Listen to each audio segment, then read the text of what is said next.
Seolah-olah ada orang yang mendorong segalanya dari belakangnya. Siapakah orang itu? Kenapa dia melakukan ini? Apa tujuannya? Banyak pertanyaan melintas di benaknya dan membuat Tracy bingung. Sejak awal, aku sudah bilang, Friska bukanlah orang yang baik. Paula tidak bisa menahan diri untuk tidak memaki. Lihatlah, ini pasti ada hubungannya dengan dia. Ini benar-benar aneh. Naomi mengerutkan kening. Hal ini jelas-jelas sudah direncanakan, tapi pihak lain tampaknya tidak berencana untuk menutupinya. Apa sebenarnya yang ingin dia lakukan? Ikuti saja alurnya. Maaf ya kak, masih ada suara dung-dung lagi. Moga aja tidak mengganggu ya. Karena hanya waktu ini ya saya sempat membuat novel ini ya, karena setelah ini saya juga pasti akan sibuk lagi. Jadi untuk suara-suara itu semoga tidak mengganggu. Terima kasih atas pengertiannya. Tracy mendongak dan melihat keluar jendela. Rumah sakit ada di depannya. Dia sepertinya melihat Daniel menunggunya di dalam, tidak peduli rencana apa yang ada, bahkan jika ada lautan pedang dan api, dia tetap akan menerobos untuk menyelamatkan dan membawanya pulang. Kedua mobil berhenti di pintu masuk rumah sakit. Tracy turun mobil, sedangkan Sanjaya dan Direktur Tony juga turun mobil dengan bantuan pengawal mereka. Tracy, Direktur Tony mendekat dan berkata dengan penuh antusias, apakah benar-benar Tuan Daniel? Tidak tahu. Masuk dan lihatlah. Tracy berjalan sambil memapah Sanjaya. Paman Sanjaya, Anda tidak perlu sampai datang ke sini. Biar aku saja. Bagaimana aku bisa tenang dengan hal sebesar ini?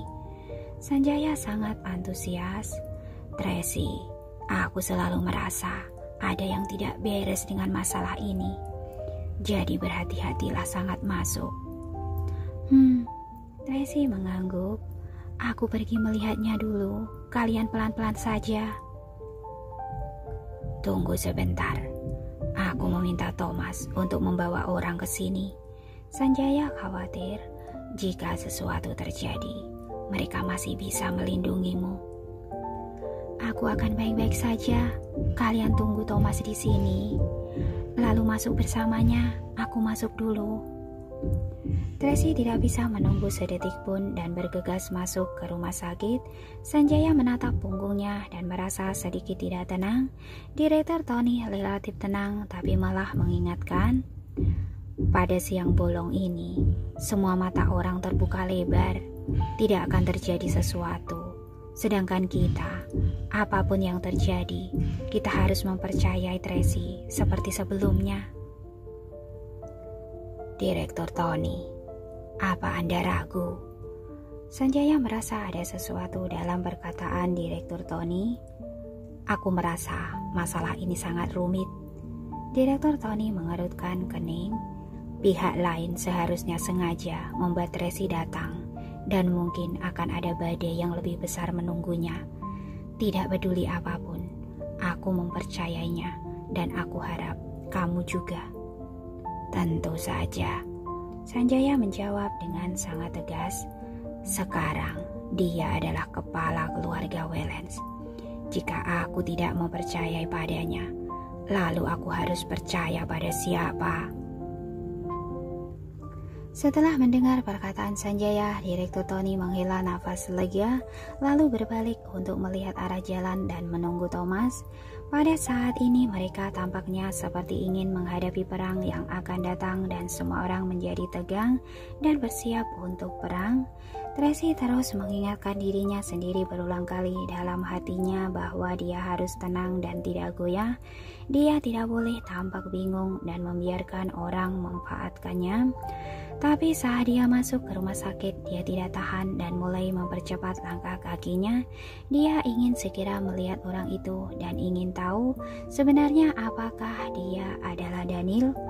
Dia berharap orang itu adalah Daniel, bahkan jika ada rencana besar di belakangnya, dia tidak perlu terlalu peduli pada hal itu. Dia hanya berharap Daniel masih hidup dan hidup dengan baik. Selama dia masih hidup, dia tidak akan ragu untuk menghadapi badai dahsyat, gunung pedang, dan lautan api. Berhenti! Pada saat ini beberapa pengawal menghentikan Tracy dan yang lainnya di pintu masuk rumah sakit. Rumah sakit swasta sudah ditutup. Orang luar tidak diperbolehkan masuk. Silakan pergi. Lancang! Paula berteriak dengan marah. Apakah kamu tahu siapa kami? Beraninya menghentikan kami? Tidak peduli siapa kalian. Kalian harus segera pergi. Pengawal itu juga tidak menunjukkan tanda-tanda kelemahan. Kamu? Rumah sakit ini milik keluarga Amberson kan? Naomi menahan Paula dan berkata dengan tenang, tolong panggil Nona Friska keluar. Nona Friska sedang sibuk, tidak punya waktu untuk bertemu dengan kalian. Pengawal itu sangat kuat. Benarkah? Tracy tidak sabar. Bagaimana jika aku tetap akan memaksa masuk? Pengawal itu juga terdiam tetapi memberi isyarat dan beberapa orang mengepung mereka. Berani sekali. Paula mengepalkan tindunya dan siap bertarung. Tak mau kalah para pengawal keluarga Amberson pun siap bertarung. Berhenti! Pada saat ini tiba-tiba terdengar suara dingin. Tracy mendongak dan melihat bahwa orang yang datang adalah Friska bersama banyak pengawal di belakangnya.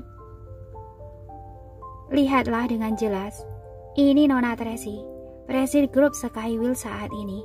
Beraninya kalian menghentikannya, kata Friska dengan penuh arti. Saat pengawal melihat tuannya berbicara, mereka dengan cepat menyingkir. Nona Tracy. Friska menatap Tracy dengan tatapan yang sangat rumit. Silahkan. Terima kasih. Tracy masuk tanpa berbicara omong kosong. Nona Tracy, menurut budaya kalian, jika melakukan kejahatan, maka akan dihukum. Friska berjalan berdampingan dengan Tracy, suaranya sangat lembut, tapi disertai beban yang menekan. Jadi, Tracy mengangkat alisnya dan menatapnya. Apa yang ingin kamu katakan? Presiden Daniel memperlakukanmu dengan sangat baik, tapi kamu malah mencelakainya. Friska memelototinya dengan dingin. Kamu sangat kejam. Tidak masalah jika orang lain mempercayai rumor semacam ini. Tapi Nona Friska juga percaya. Tracy merasa konyol. Suamiku memberitahuku sebelum kecelakaan bahwa kamu adalah orang yang cerdas dan memintaku untuk coba berteman denganmu. Suamiku sepertinya tidak melihatnya saat itu. Kamu... Wajah Friska pucat karena marah. Tracy mengabaikannya, mempercepat langkahnya dan pergi. Friska menatap punggungnya, tatapannya sangat rumit dan dia seperti sedang memikirkan sesuatu. Nona Friska, apakah menurut Anda rumor dari luar itu benar? Pengawal di sampingnya bertanya dengan suara rendah. Kamu akan tahu setelah bertemu dengan Presiden Daniel. Friska tampak serius. Aku pikir ini sangat aneh. Apakah orang itu benar-benar Presiden Daniel? Sebenarnya siapa yang mengantarnya ke rumah sakit kita? Kenapa tidak menghubungiku, tapi langsung menghubungi ayah? Ini memang aneh. Pengawal itu mengingatkan dengan suara rendah. Tapi Presiden JC seharusnya tahu sesuatu. Aku sudah tanya, tapi ayah tidak mengatakan apa-apa dan bahkan menegurku. Friska berkata tentang ayahnya. Wajahnya penuh dengan rasa segan. Sudahlah, kita periksa dulu saja. Apakah orang itu benar-benar Presiden Daniel? Setelah berjalan dengan cepat, akhirnya mereka menemukan kamar pasien tempat orang itu berada. Semakin dekat, semakin cepat detak jantung Tracy berdetak, dan dalam beberapa langkah terakhir ia hampir berlari. Setelah mendorong buka pintu kamar pasien, hati Tracy tiba-tiba membeku saat melihat pria yang lemah dan koma di ranjang rumah sakit. Ini dia, benar-benar dia masih hidup. Tracy berlari dengan penuh emosi dan memeluk pria itu dengan erat. Kukira aku tidak akan pernah melihatmu lagi. Pria di ranjang rumah sakit sepertinya terlalu erat dipeluk, lalu merasakan sesuatu dan perlahan membuka matanya. Suamiku. Tracy memegangi wajahnya dan berkata dengan penuh emosi, kamu masih hidup. Baguslah, baguslah. Pria itu memandang Tracy, matanya tiba-tiba tertegun sejenak, tapi sekira menjadi lembut. Dia perlahan mengangkat tangannya dan memeluk Tracy dengan erat, seolah-olah dia sudah mengerahkan semua kekuatannya. Tidak apa-apa. Tracy mencium dahinya dan berkata dengan gembira, ayo kita pulang. Setelah mengatakannya, dia hendak memberitahu Naomi dan yang lainnya untuk menjalani prosedur perpindahan. Pada saat ini kelompok polisi masuk dan berkata kepada Tracy dengan serius, Anda Tracy, silahkan ikut kami ke kantor polisi untuk proses penyelidikan. Apa maksudmu? Naomi segera melangkah maju untuk menanyakan keadaannya. Kami menerima pesan, ada orang yang menuduhmu melakukan pembakaran dan berusaha membunuh Presiden Daniel. Sikap polisi sangat tegas. Pihak lain sudah memberikan barang bukti bahwa Anda terlibat dalam kasus pembakaran Villa Sisi Selatan. Silakan ikuti kami untuk proses penyelidikan. Bagaimana mungkin? Paula berteriak marah. Tuan Daniel adalah suami Nona Tracy. Bagaimana mungkin dia menyakitinya? Logika apa ini? Memang, Naomi berkata dengan marah, apa yang disebut di pesan itu pasti merupakan pemalsuan yang disengaja. Apakah tuduhan palsu atau bukan? Kita akan tahu setelah proses penyelidikan. Polisi sangat serius. Sekarang hadir dalam proses penyelidikan, bukan pelanggaran hukum. Tapi jika kalian tidak bisa bekerja sama dalam proses penyelidikan, bisa dinyatakan bersalah. Kamu bilang apa? Paula tiba-tiba meledak. Berapa nomor polisimu? Akan kutuntut. Aku hanya menjalankan pekerjaan. Kamu? Paula, Tracy berteriak dengan dingin. Paula terpaksa tutup mulut dan mundur, tapi matanya menyala-nyala karena marah, menatap marah pada polisi itu. Pak polisi, sebagai warga negara yang baik, aku pasti akan bekerja sama dalam proses penyelidikan. Tracy berjalan mendekat dan berkata dengan sopan, tapi sekarang aku harus membawa pulang suamiku dulu. Lalu nanti akan pergi ke kantor polisi, apa boleh? Tidak, tolong segera ikut kami ke kantor polisi. Polisi sepertinya sudah menduga dia akan mengatakan ini dan menolak dengan tegas. Masalahnya belum diklarifikasi. Siapa yang tahu apakah Pak Daniel aman bersamamu? Kamu? Kali ini Tracy sangat marah. Dia hendak meledak saat suara dingin dan arogan terdengar. Ini rumah sakit. Tolong jangan mengganggu pasien beristirahat. Tracy mendongak. Friska bergegas datang bersama pengawalnya.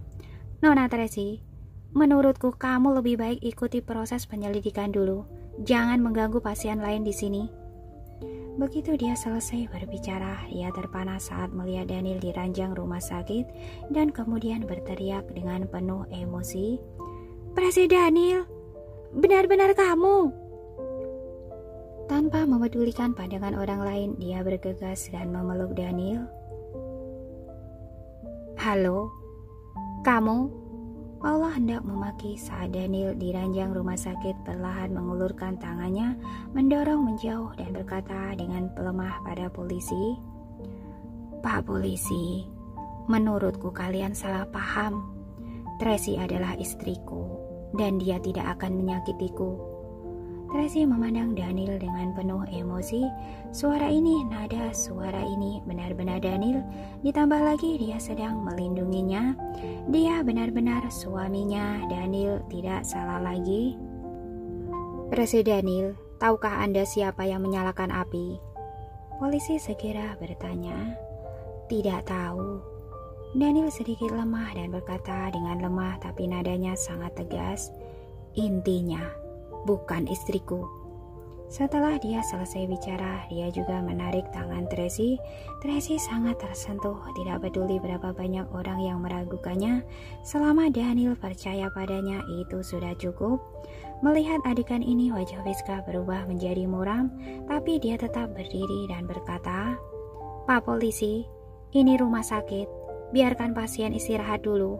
Menurutku, saat ini Tracy tidak akan bisa melarikan diri. Jika kalian membutuhkannya untuk proses penyelidikan, hubungi saja nanti." Tracy terkejut, dia tidak menyangka Friska membela dirinya. "Baiklah kalau begitu." Polisi akhirnya menyerah. "Tracy, tolong datang ke kantor polisi dalam waktu 12 jam untuk proses penyelidikan. Harap diingat." "Oke." Tracy mengangguk. Beberapa petugas polisi pergi dengan tergesa-gesa. "Presiden Daniel, bagaimana keadaanmu?" Friska bertanya pada Daniel dengan prihatin. "Aku akan segera memanggil dokter ke sini." "Tidak perlu." Daniel memotongnya dan berkata dengan sopan, "Terima kasih, Nona Friska, atas kebaikanmu. Istriku datang untuk menjemputku pulang. Sudah waktunya untuk pulang."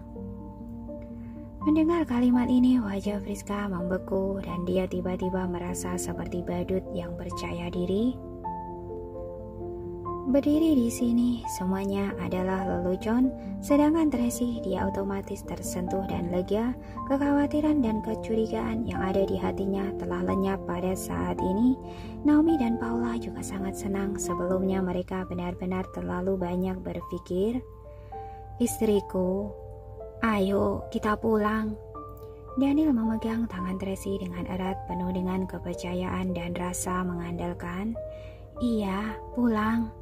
Tracy memeluk dan memapahnya berdiri. Naomi dan Paula melangkah maju untuk membantu.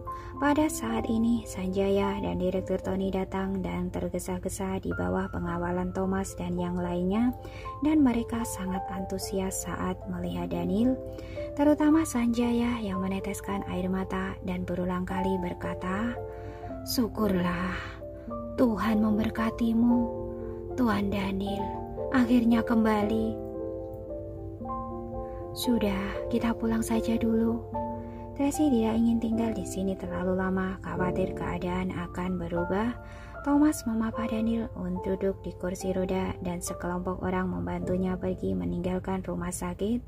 Friska terus menyaksikan semua adegan ini diam-diam di samping, merasa sangat tersesat. Dia mengira inilah maksud Tuhan, memberikan Daniel tinggal di rumah sakitnya. Tuhan memberinya kesempatan, tapi sekarang bagikan ada baskom berisi air dingin yang dituangkan dari ujung kepala sampai ujung kakinya. Perkataan sederhana dan ekspresi dingin dan jauh Daniel seperti pisau yang menusuk hatinya dengan ganas. Setelah naik mobil, Daniel memeluk Tracy seperti sebelumnya dan berkata dengan penuh emosi di telinganya, "Senang bisa memelukmu seperti ini. Betapa indahnya." "Iya." Tracy menghela nafas. "Betapa indahnya." Daniel memegangi wajahnya dan membungkuk dengan obsesif ingin menciumnya. Tracy menatapnya dan tiba-tiba memalingkan wajahnya tanpa sadar, menghindari ciumannya. Daniel tertegun, sedikit tercengang. Tracy juga tercengang. Dia sendiri tidak tahu kenapa dia menghindar. "Nona Tracy." Pada saat ini Paula mendorong pintu dan naik mobil. Melihat adegan ini, dia buru-buru berbalik. "Maaf." "Cepat naik mobil." Tracy tidak terlalu banyak berpikir dan mendesak. "Langsung ke rumah sakit kasih." "Baik." Naomi dan Paula naik mobil, menyalakan mobil dan mulai melaju pergi. "Tidak perlu pergi ke rumah sakit. Daniel cukup lelah, pulanglah." "Tapi lukamu belum sembuh dan tubuhmu." "Aku baik-baik saja." Daniel memotongnya dan berisik keras, "Pulanglah." "Baiklah." Tracy bisa mengerti, mungkin dia tahu bahwa masalahnya sangat serius dan tidak ada gunanya pergi ke rumah sakit, jadi dia tidak ingin membuang waktu lagi. Tracy merasa sangat sedih saat memikirkan hal ini. Dia memegang tangan Daniel sambil berkata, "Tidak apa-apa suamiku, aku sedang berusaha mencari cara untuk menemukan tabib dewa. Seharusnya akan segera ditemukan." Daniel tidak mengatakan sepatah kata pun, hanya memegang tangannya dengan erat dan dengan lembut menggosok punggung tangannya menggunakan ibu jarinya. Terlihat seperti ada beban pikiran. "Suamiku, beberapa hari ini kamu kemana? Sebenarnya apa yang terjadi? Apa kamu bisa memberitahuku?" Tracy bertanya dengan cemas. "Aku juga tidak tahu jelas." Daniel menggosok alisnya sambil berkata dengan tak bertenaga, "Malam itu, aku tidur dalam keadaan pusing. Berasa rumah terbakar. Lalu seseorang masuk dan kemudian aku pingsan. Setelah sadar aku sudah tidak ada di rumah sakit dan melihatmu." Oh, jawaban ini membuat Tracy merasa bingung, seolah-olah mengatakan atau tidak mengatakannya sama saja. "Sebenarnya, apa yang terjadi?" Daniel balik bertanya, "Kenapa polisi bilang kamu terlibat dalam kasus ini? Di mana Rian?" "Suamiku, jadi seperti ini." Tracy memberitahu Daniel kejadian pada malam itu secara rinci, tapi selanjutnya dia tidak mengatakan apa-apa lagi karena dia tidak ingin terlalu menekannya. Terakhir dia menambahkan, "Rian tertembak dan koma, tapi tidak mengancam nyawanya. Jangan khawatir. Luka Carla tidak terlalu parah, tapi karena dia ketakutan, jadi dia menutup dirinya dan tidak mau berkomunikasi dengan orang lain." "Bagaimana bisa seperti itu? Sudah cari dokter?" Daniel buru-buru bertanya. "Sudah. Lily menyuruh psikolog anak untuk memeriksa Carla, juga mengundang dokter Heidi untuk mengobati Rian." "Baguslah, obati dengan benar, pasti akan membaik." Daniel berkata, kemudian bertanya lagi, "Bagaimana bisa ada orang yang menyelinap ke rumah kita? Siapa orang-orang yang berpakaian hitam itu? Apa kamu sudah memeriksanya?" Tracy tertegun sejenak, merasa ada sesuatu yang tidak beres. Meskipun Daniel dan Rian adalah tuan dan pelayan, tapi mereka juga adalah saudara. Saat mengetahui bahwa Rian tertembak dan koma, tapi dia malah bertanya hal ini dengan enteng. Dan juga Carla, Daniel selalu sangat mencintai anak-anak, terutama Carla. Saat dia mengetahui terjadi sesuatu pada Carla, meskipun dia juga mengungkapkan kecemasannya, tapi sepertinya ada sesuatu yang tidak beres, benar-benar ada yang tidak beres. Namun sebenarnya apa itu, dia tidak bisa mengatakannya. Tracy tiba-tiba merasa seolah ada sesuatu yang tersangkut di hatinya. Sangat aneh, sangat canggung. "Ada apa?" Daniel memegang tangan Tracy. "Aku sedang berpikir, siapa sebenarnya orang-orang berpakaian hitam itu?" Tracy menjawab dengan terampil. "Kenapa membakar villa sisi selatan pada malam pernikahan kita? Daerahmu dijaga ketat. Bagaimana mereka bisa masuk?" "Aku juga merasa aneh." Daniel mengerutkan kening. "Mungkin harus tunggu Rian sadar, baru bisa mengetahui yang sebenarnya." Mendengar kalimat ini, keraguan Tracy terguncang lagi. Ini memang cara berpikir Daniel. Dia dengan cepat menangkap akar masalahnya dan tahu kaitannya. "Biarkan polisi menyelidiki masalah ini dengan baik." Tracy mengubah topik pembicaraan. "Yang terpenting sekarang adalah kesehatanmu. Sekarang bagaimana keadaanmu?"